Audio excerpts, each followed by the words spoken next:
Hello there guys, LazyBeast here, back with part 5 of the Complete Beginner World of Warcraft guide. Now in this episode we're going to talk about gear and stats and things like where you get gear from, the rarities of different types of gear, durability, stats and what they mean, all the main stats and secondary stats, and repairing your gear, and item enhancements and enchants and all that sort of stuff. So as you've been leveling up through World of Warcraft, you will have been getting gear. Now that may have been dropped from mobs out in the world, or from quests, or from dungeons if you've done your first dungeon, and you'll have noticed some of the gear would be white or grey when you very first start off, and then you'll start getting some greens and some blues, and maybe if you're very lucky some epics which are purple.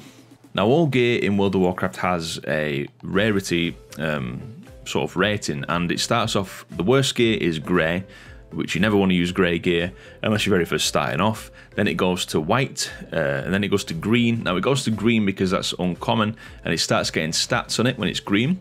Better than green is blue gear, so rare gear, and then better than blue is purple gear, which is epic, and then there's legendaries and heirlooms as well on top of that, and also artifacts which are relevant to Legion, but that's something for later on in the guides. Now every spec in World of Warcraft has a primary stat that's associated with it, so you can see for the warrior here, for all of my specs my primary stat is strength. So that basically means that I want to have strength on every single item in my character's gear slots, because I'm going to get value from it. If I had a piece of plate gear, for example, that was aimed at a paladin that had intellect on it, then that wouldn't be very good for me because I wouldn't be getting much benefit from the intellect. I need strength. So you can see here, every piece of gear that I get that's green or above will have strength and stamina on it. Now, these are your main stats. Stamina is good for everybody and increases your health. Now, strength increases the amount of damage you do and other things like that. So then you start to get secondary stats on pieces of gear. As you can see here, the stats in green. So I've got haste and versatility. So versatility increases the damage and healing that you do, and haste just makes things faster. It makes your abilities cool down quicker, it makes them actually auto attack faster, and all the different stats do different things. Now when you start to get into more end game things, your stats are going to become really important. Now you want to aim for pieces of gear that have the stats on that people recommend for your spec or class. For example, on my Guardian Druid main, I try and get gear that's haste and versatility for when I'm tanking in PvE. And it's also good for PvP as well. So what I recommend you do is you go to the pages from the video that we just discussed about specs and talents and all that sort of stuff, the Wowhead guides and the Icy Vein guides, and check out these stat priorities on there, because that'll tell you what stats you need to focus on depending on what class and spec you're playing. So what I'm going to do is switch over to my main and show you some more gear. So here I am on my main character, on my druid, and you can see that I'm currently balanced spec, and it's telling me that my main stat is intellect. If I click on feral, then my primary stat for feral is agility. For guardian it's agility, and for restoration it's intellect again. Now sometimes you can get pieces of gear that have dynamic stats on them, and what I mean by that is they will actually change to intellect, agility or strength, the primary stats, depending on what spec you're in. So this item here, this freshly embalmed jerkin, you can see there at the bottom it's got 70 agility greyed out, but on the top it's got 70 intellect, which is white, which means that stat is currently active on that piece of gear because I'm in balanced spec. If I was to swap to feral spec, then that 70 intellect would get greyed out and the 70 agility would become active, so that would be working on that piece of gear. So sometimes you can get gear, if you're a class that is like a druid, for example, a paladin, if you was a holy paladin but then you switch to retribution, you can get dynamic gear there that would change. And this works for any class that's the same. If you're playing something like a rogue or a warrior, as we saw before, you'll either be just agility or strength, and dynamic gear won't really matter to you. So next let's talk about item level. So every item in World of Warcraft has an item level associated with it. Now please do forgive this is a bit messed up. There was an April Fool's joke on one of the add-ons which made it look like the old character stats. So please do ignore this, it's a little bit messy. But we'll just focus on one item for now. So if we look at these Winged Hunter's gloves, you can see the item level on this is 220.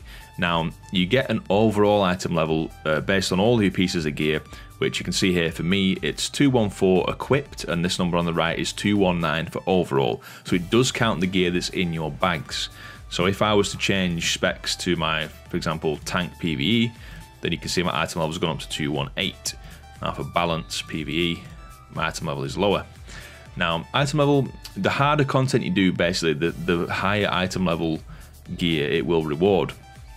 Now if you're wondering where to get gear, Mainly gear at max level comes from dungeons, Mythic Plus dungeons, raiding, PvP as well. You can get honor gear and conquest gear. Now I am going to dive into that more in a further video. But when you're leveling up, don't focus too much on the gearing, because you're very quickly going to replace that gear as you level up and when you get to max level. So don't worry too much about the gear when you're leveling up. Just pay attention to the stats and stuff that you're getting. Have a little look. It doesn't matter if your stat weights are all off when you're leveling up either. Just focus on that when you start to get gear at endgame. Now here you can see different gear sets that I've got. So if you go into your character pane and press C, you get this menu. It will look different because you won't have these add-ons perhaps. But when you go character stats, titles and equipment manager, if you go over to here, click on that tab, you can actually create a set. So what will happen is all the gear that you've got equipped currently, if you click on new set, it'll sort of snapshot all this gear and you can give it a name, so you can call it whatever you want, current gear.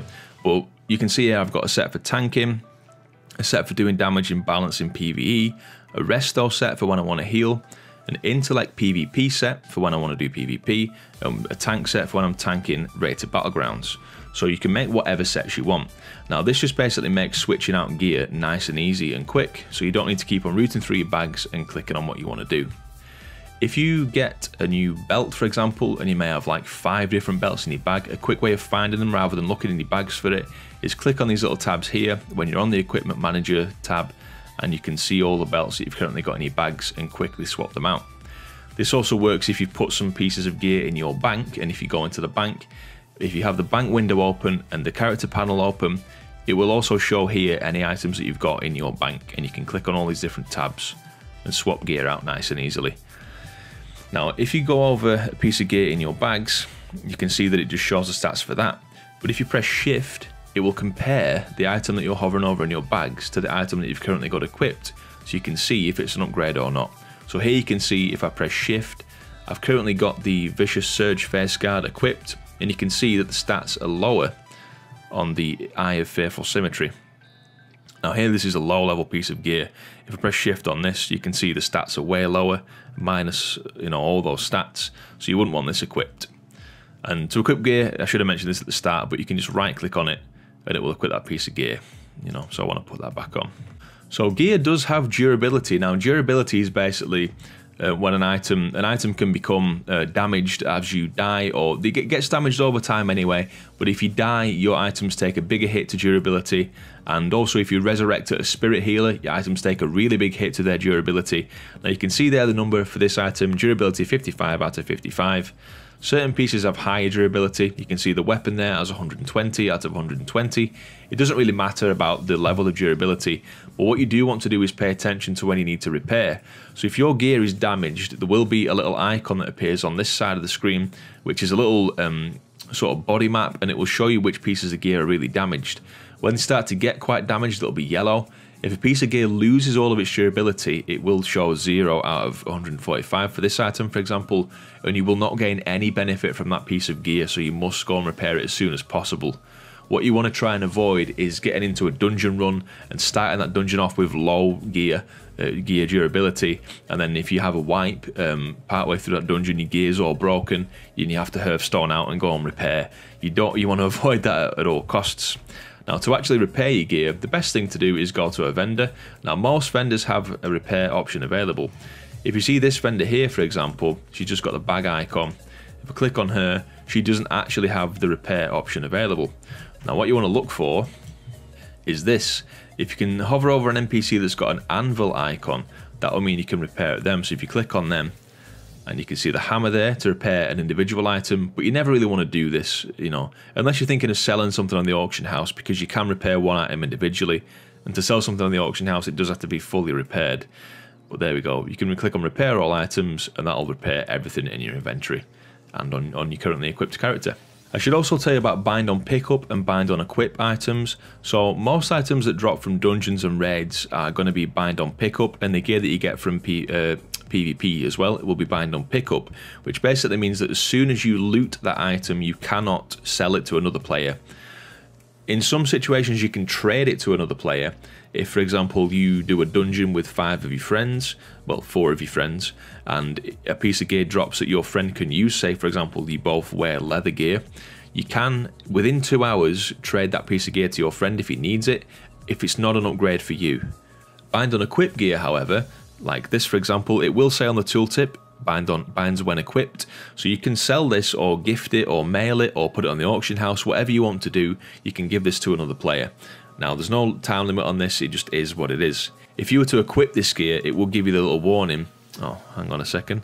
So if I was to equip this, equipping this item will bind it to you. If I do this, I will no longer be able to sell it. So the last thing to mention about gear is item enhancements or enchants.